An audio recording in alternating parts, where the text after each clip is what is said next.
Okay, we are back. Hopefully you have the syllabus in front of you.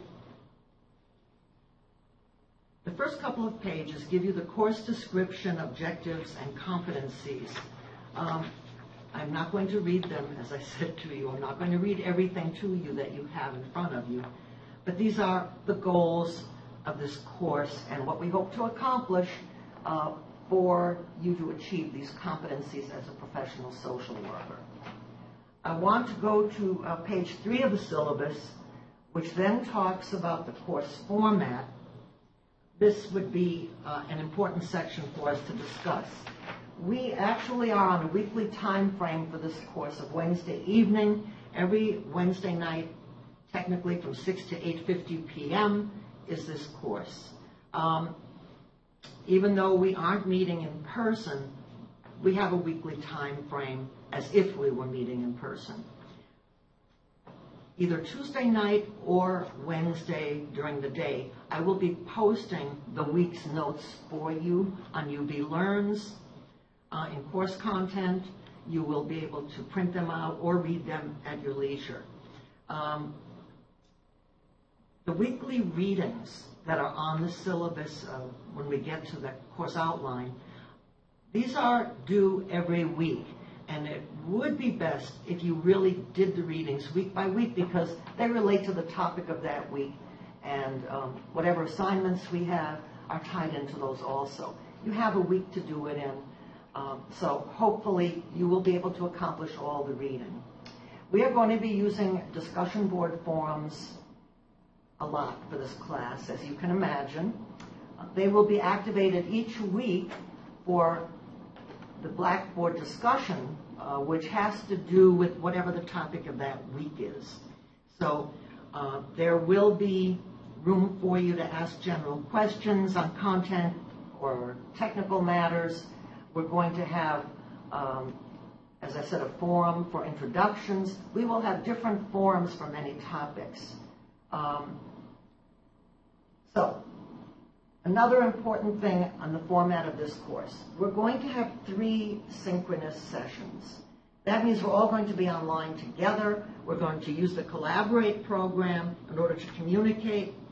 It will only be 3 sessions, and I've given you the dates on the syllabus, and we will all participate in them.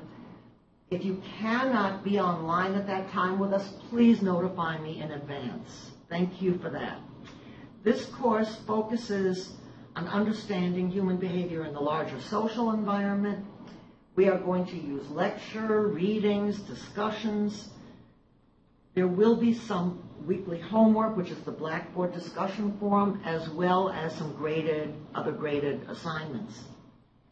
I will be having office hours, in quotes, once a week. That will be Tuesday evening from 6:30 to 7:30 p.m. I'll be online, and I will be notifying you of the process.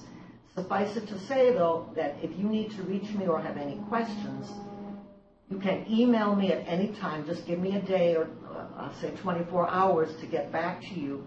I sometimes do it very quickly, but it depends on what else I'm doing. So be patient. Give me a day to get back to you. But certainly feel free to contact me via email anytime. If there is an emergency and you want to notify me immediately, I have put my cell phone number on the front of the syllabus. Just give me a call and let me know what the problem is or what the emergency is so that I can be aware in advance as much as possible. Okay? So, the accessibility resources that are listed on here, if you need some assistance, I've given you the information. You do have to notify me as soon as possible if you have a special need, and we will arrange to accommodate you. Next on the syllabus, it says academic integrity and honesty. I've already mentioned there is this link that I gave you, which is right here on the slide, and you can look at that if you want to understand what we mean by plagiarism.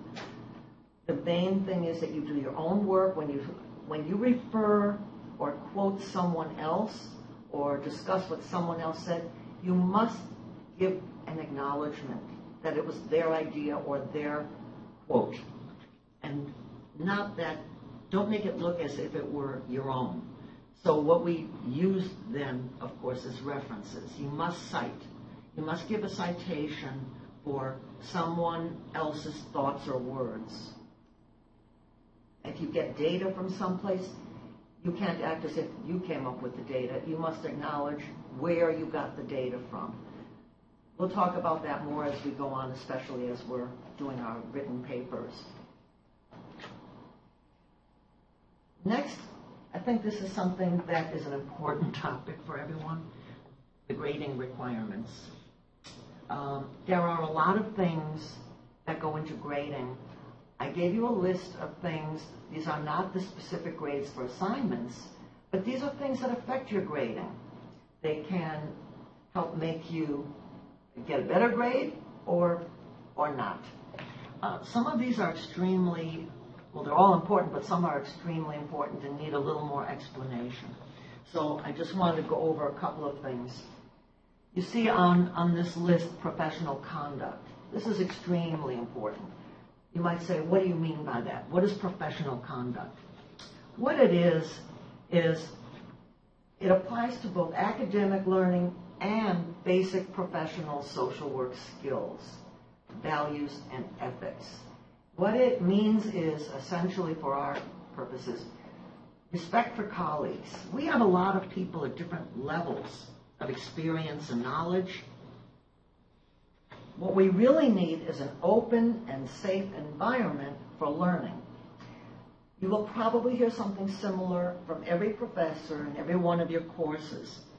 Safety and confidentiality are very important concerns in every class. Many times people refer to cases that they've had or personal situations that they've experienced, but we don't want too much detail. We don't want to be able to identify the people they're talking about. We never give names, for example, of clients.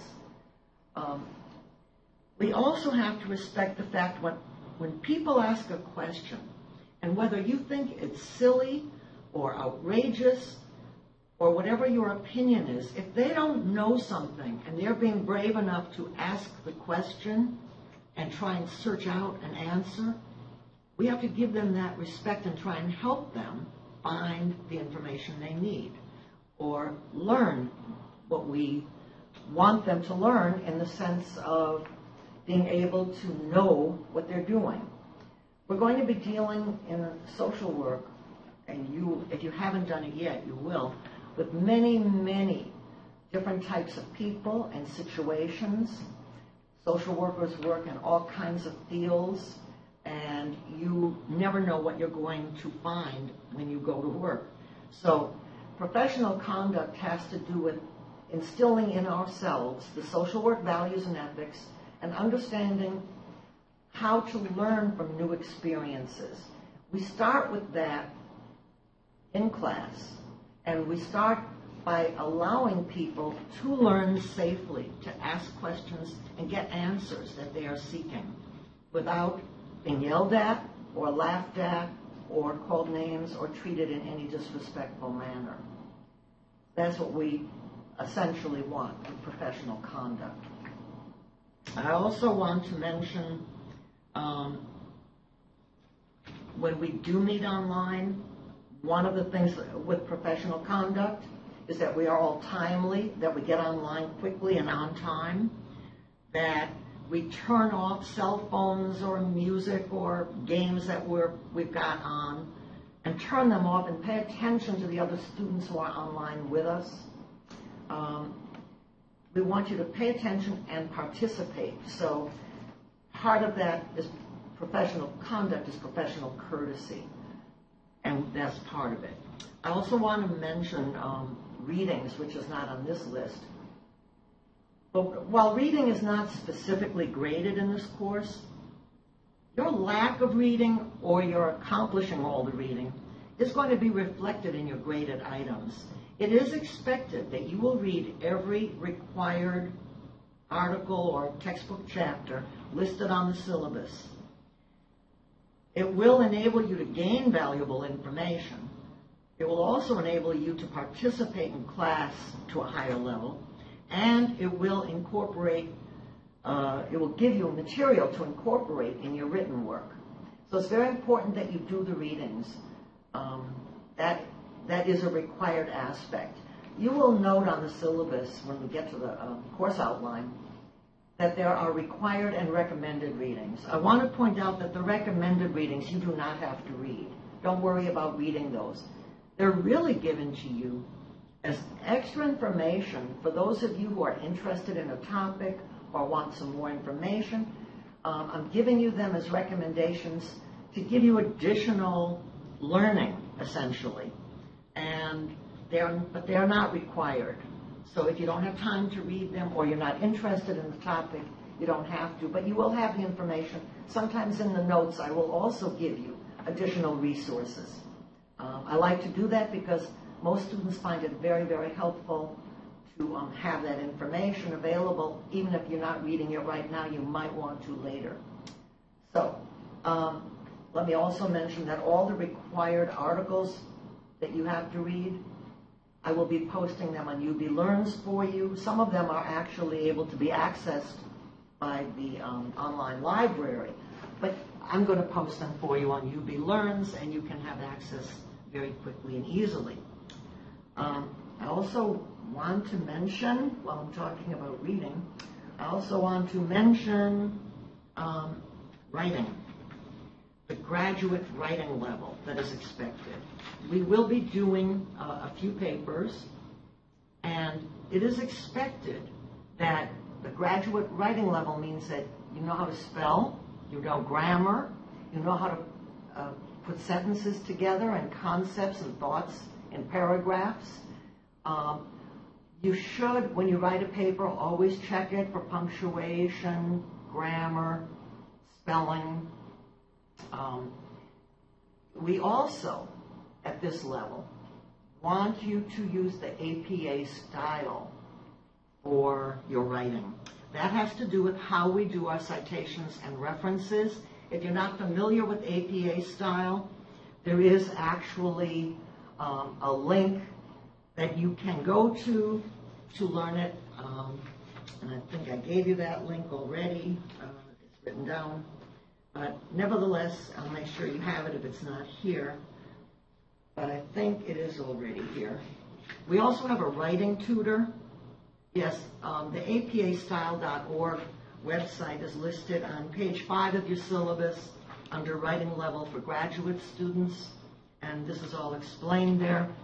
So you can go to that website and learn how to do references and citations in APA style, and that is required for your academic papers. You may ask, why am I talking about writing? And I'm even recommending a writing tutor who is available to you. The reason I'm recommending that you understand about the graduate writing level is that as an MSW, you are most likely to be in a leadership position. And what that means is you represent the profession as well as the agency that you are working for. You will be communicating with other professionals, with your coworkers, perhaps management people. You will be dealing with perhaps lawyers and judges, hospital employees, social workers from other institutions or agencies. Your communication ability is very important, and part of that, a good part of that, is the way you have written communication. So this is the time to learn it and hone those skills. Take advantage of the writing tutor. Take advantage of this time of practicing, so to speak, your written communication. And I think that you will find that it does benefit you greatly in your future careers in the profession. Let's take another quick break.